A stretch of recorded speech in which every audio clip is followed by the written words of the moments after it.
to interview candidates, we can decide to cast ballots, and we will do that. But tomorrow, I'd like to make a motion, if I can, if there's no other comments, because I've already taken my time. Is there any other discussion?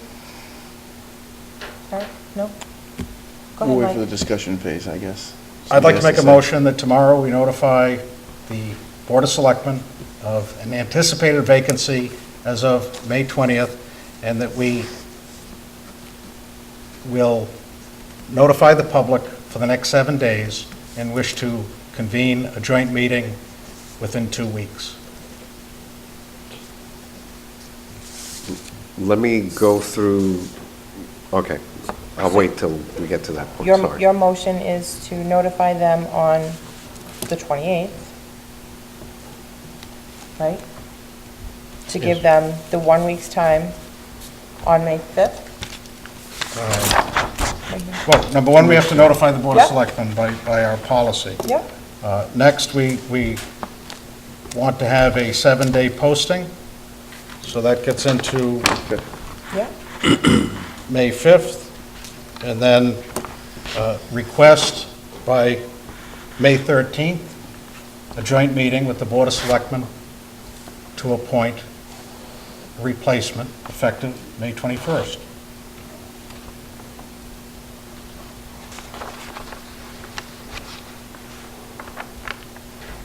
is there a second?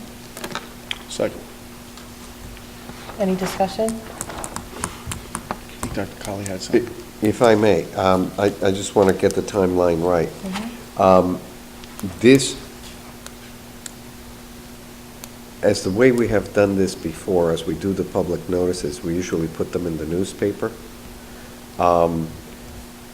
My concern is this, the selectmen, I don't think, meet until tomorrow night. And then they meet next week again. Right, Yeah. but my concern is, they need to agree to these dates as well. That's why I But here's the issue.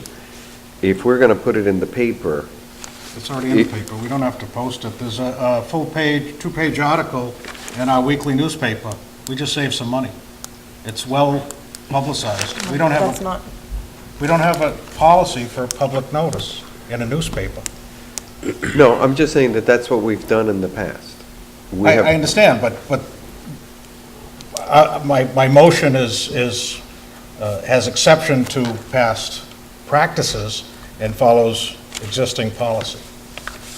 I do understand, and I evaluated the policy, I evaluated our options, and having seen that it's been well publicized, and I thank the press for notifying the public of the opening, I think we can go forward.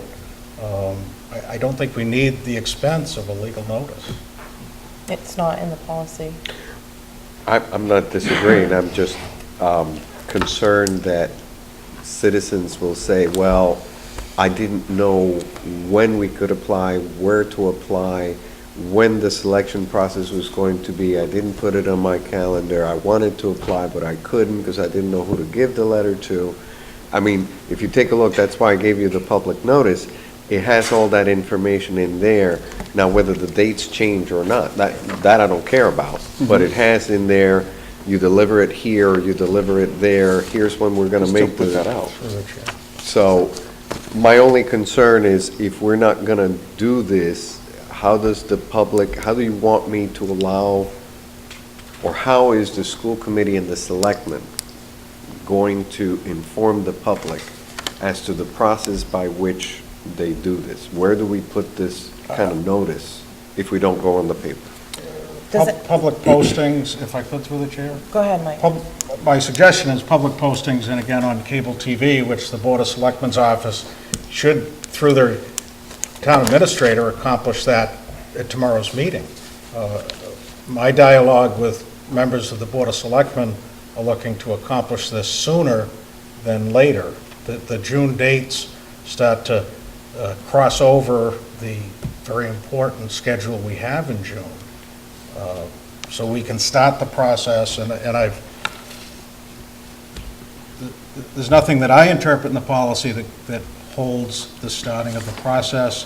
I think a 7-day notice along with the past 2 weeks of press coverage, provide us with, so whatever notice we've published in the past at sites that the Board of Selectmen who handled public notice, and they may come back and say, no, we want to do it for 30 days.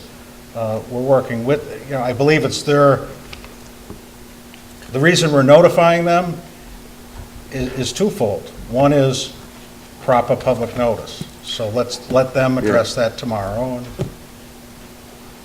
And my motion is to suggest... Just a couple of caveats. One, not everybody has cable. We can put it on the website. That's not difficult. But again, not everybody looks at the website, and not everybody who isn't a parent looks at our website. So there's a segment of the population you may not reach. Whether that bothers you or not doesn't matter. I'm just putting it out there for you to consider. The other part is, and again, we're going to somehow need to communicate with the Board of Selectmen to come up with a common date. That's why I was floating these dates. But if you're going to come up with different dates, then not only does this body need to consider those dates and present them to the selectmen. So if you're picking one day and they say no, then we have to wait until the next school committee meeting so maybe you want a range of dates? I think the motion Hang on, wasn't Mike. date specific. No, it was the week of. It was the week of. Yeah, because Go you need a ahead. week, Okay. and then you need to set up, This- it would be nice to set up a date, because and I'm just playing devil's advocate, if I'm the person who would be applying for this, I would like to know where to send the notice, when do I need to get it in by, and when are they going to make the choice, so I can put it on my calendar and say, hey, I put in, I've seen how it's been done in the past, where they take everybody, interview them, so I need to put that in my calendar, so it would be nice if the notice has that. Those are the pieces missing from the publicity that we've gotten, but Jim? just looking for a way to make this work. I'm going to suggest that we go with notifying the selectmen after the 20th or on the 20th. The resignation policy says that the resigning member can withdraw his resignation right up until the time that it's stated on his letter. And for us to put the process in motion now of getting a meeting with the selectmen and interviewing candidates and selecting somebody to start the next day, I think that's premature. I haven't spoken to Mr. Harrison. I don't know what the possibility would be of him deciding at some future time before the 20th to change his mind and pull his paper back, but that's certainly a possibility. And for us to go through the process of filling the seat before that, I don't think that's appropriate. So that's my position on that. Eric, anything? I don't know if it's appropriate to ask Mr. Harrison, is there, through the chair, can I ask Mr. Harrison a ahead. question? Tim, is there a reason why you picked the 20th? I mean, I don't know why it would be post-dated so far in advance. I mean, you see that we're in a dilemma before town meeting and all that, I picked the 20th because I still, as a sitting member of this committee, I take what we have to do seriously. And so to try to have a replacement in the time frame didn't seem like it was possible. And so going up to town meeting, I just picked the week before to go with that. Quite honestly, because the following week during town meeting, I'm scheduled to be out of town anyway on business. So, it's really nothing more than that. And as I mentioned before, it's been something that I've been going back and forth, waffling back and forth in certain things have just come together that required me to do this. So it wasn't to put the committee in any bind. It wasn't to put the school district or the kids in any bind. I'm still taking it serious. I'm still reviewing the packet and doing everything that I need to do. I mean, there's a budget subcommittee meeting tomorrow evening.